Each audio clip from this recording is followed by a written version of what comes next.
खबर यूसीसी से जुड़ी बड़ी खबर। रूल और रेगुलेशन बनाने वाली कमेटी का काम पूरा। यूसीसी की जल्द सरकार को रिपोर्ट सौंपेगी कमेटी। कमेटी के अध्यक्ष शत्रुघ्न सिन्हा ने साझा की जानकारी। ऑनलाइन होगी रूल्स एंड रेगुलेशन की व्यवस्था। लिव इन रिलेशनशिप के लिए अलग से की गई व्यवस्था। पारिवारिक मुद्दों पर कमेटी ने सिफारिश की है। तलाक, वारिस, विरासत के मुद्दे पर कमेटी ने सिफारिश की है। तो बड़ी खबर आपको बता रही हैं देहरादून से।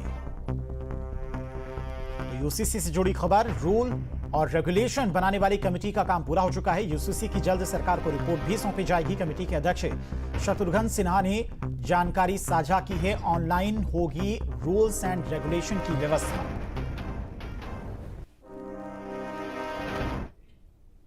तो ये चूंकि बहुत महत्वपूर्ण विषय है, यूसीसी उत्तराखंड पहला राज्य बन गया है जहां यूसीसी पास हो चुका है।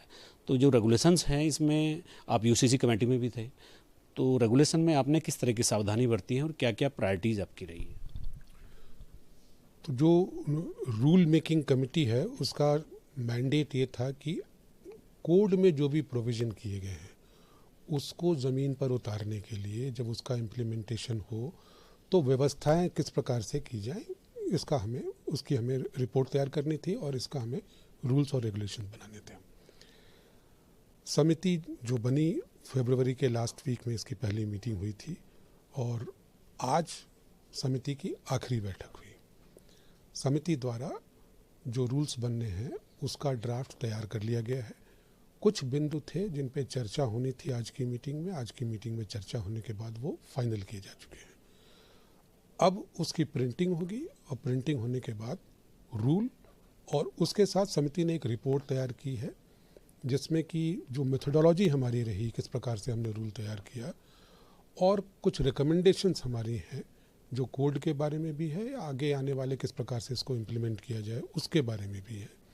इसको अभी जैसे ही माननीय मुख्यमंत्री जी से हमें समय मिलेगा हम उनके समक्ष सौंप देंगे, फिर आगे की कार्रवाई शुरू होगी।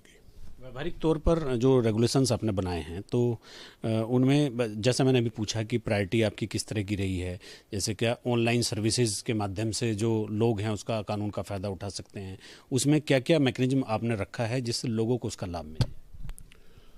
तो जब कोड बना था तो कोड का एक अंडरलाइंग प्रिंसिपल था कि ये इक्विटी, इक्वालिटी, महिलाओं के अधिकारों को संरक्षित करने के लिए हो, आगे बढ़ाने के लिए हो। जब हमने रूल बनाया तो हम उससे एक कदम और आगे जाने की हमने कोशिश की है और इसको जन सुलभ बनाने की कोशिश की है। रूल में जो भी कार्रवाई होनी है कोड के अंतर्गत, शादी विवाह का रजिस्ट्रीकरण हो या विल का बनाया जाना हो, वसीयत का बनाया जाना हो, वसीयत का रजिस्ट्रीकरण हो, जो लोग लिव इन रिलेशनशिप में रहते हैं उनके लिव इन रिलेशनशिप का रजिस्ट्रीकरण या एक्नॉलेजमेंट हो,